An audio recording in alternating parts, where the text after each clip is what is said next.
ఈ విషయానికొస్తే ఎవరైనా యాక్టర్ ఎవరైనా కొంచెం అంటే ఉన్నదానికన్నా ఎక్కువ చూపించడానికి ట్రై చేస్తారు మన ఇండస్ట్రీ కానీ ఏ ఇండస్ట్రీ కానీ.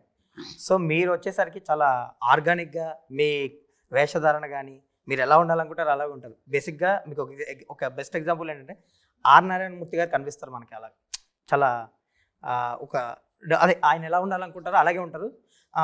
సో స్వచ్ఛంగా అనిపిస్తుంది, మీలో కనిపిస్తుంది. ఏంటి అసలు ఈ గెటప్ స్టార్టింగ్లో మీరు ఇంత ఇలా ఉండేవారు కాదు, ఈ మధ్య మొత్తం అసలు పంచగట్టు అంటే స్టార్టింగ్లో కూడా ఉండేవాడు కాబట్టి నాకు అప్పుడు కూడా ఉండేది ఒక ప్యాంటు ఒక ఏదో ఉండేది. ఓకే ఏంది అట్లా చందన స్టూడియోలో ఒక 6 సంవత్సరాలు ఉంటా, ఆడే పని చేసుకుంటా, ఆడే చేసుకుంటా అవి గడిపి తర్వాత ఇక ఏం అసలు దేనికి గర్వపడాలి. ఇప్పుడు ఒక వయసు వచ్చిన తర్వాత నాకు ఇది కంఫర్ట్ అబ్బాయి, పంచి కట్టుకోవటం ఇవన్నీ కంఫర్ట్. నాకు టవల్ ఒకటి వేసుండే ఇప్పుడు తుడుచుకోవటానికి ఈ పై కండవ అనేది ఎంత అర్థం ఉంటుందో తెలుసండి దీనికి.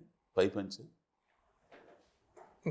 ఏంది మరి ఆ పై పంచి వేసుకోలేకనే ఇంత ఖర్చులు పెట్టుకుంటారు ఏంది.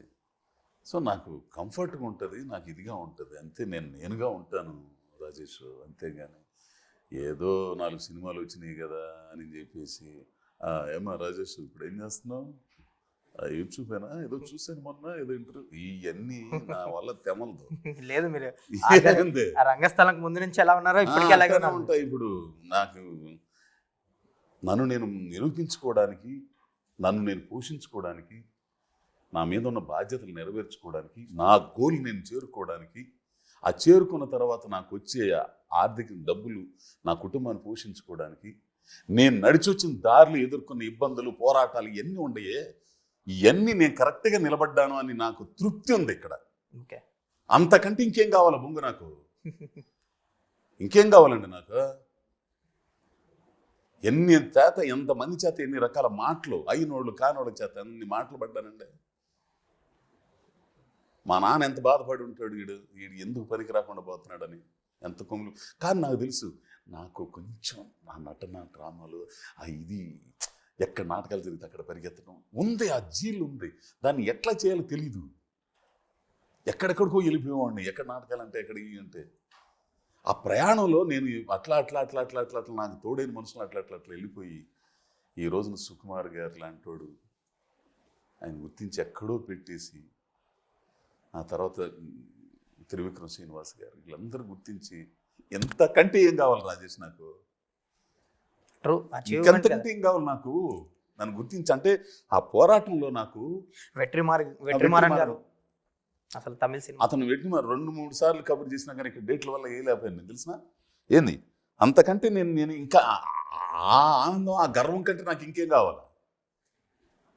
అదంతా నేనేం ఆ దర్పంగా చూపించుకోవడానికి కాదు కదా, నేను ఇట్లా చేశాను ఇవన్నీ కదా.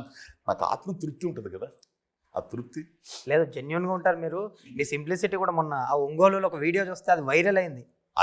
అది అసలు కొన్ని లక్షల మంది చూసారు అది, ఆ వీడియో. అంటే ఇంత సింపుల్గా ఉంటారా, ఇంత సింప్లిసిటీగా ఉంటారా? సో సుకుమార్ గారి విషయం కొద్దాం.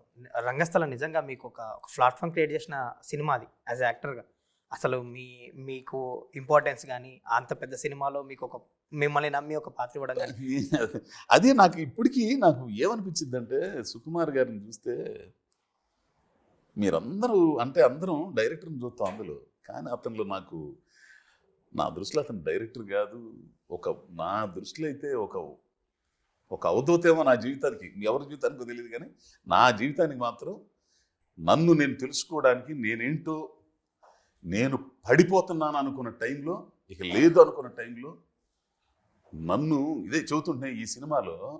ఈ అమ్మాయి క్యారెక్టర్ లాగా ఏంది, నువ్వు ఇది కాదురా బాబు, నువ్వు ఇది, మళ్ళా ఆ శివుడే నాకు ఆయన రూపంలో వచ్చి చెప్పాడు అనిపిస్తుంది.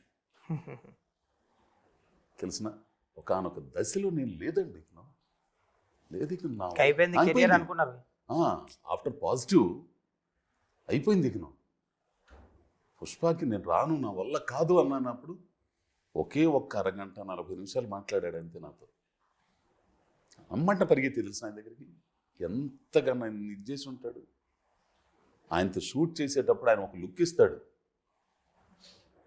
మాట్లాడతాడు, అనాయ్ అంటాడు. నా మీద ఎంత నమ్మకం ఉండే ఆ మనిషికి.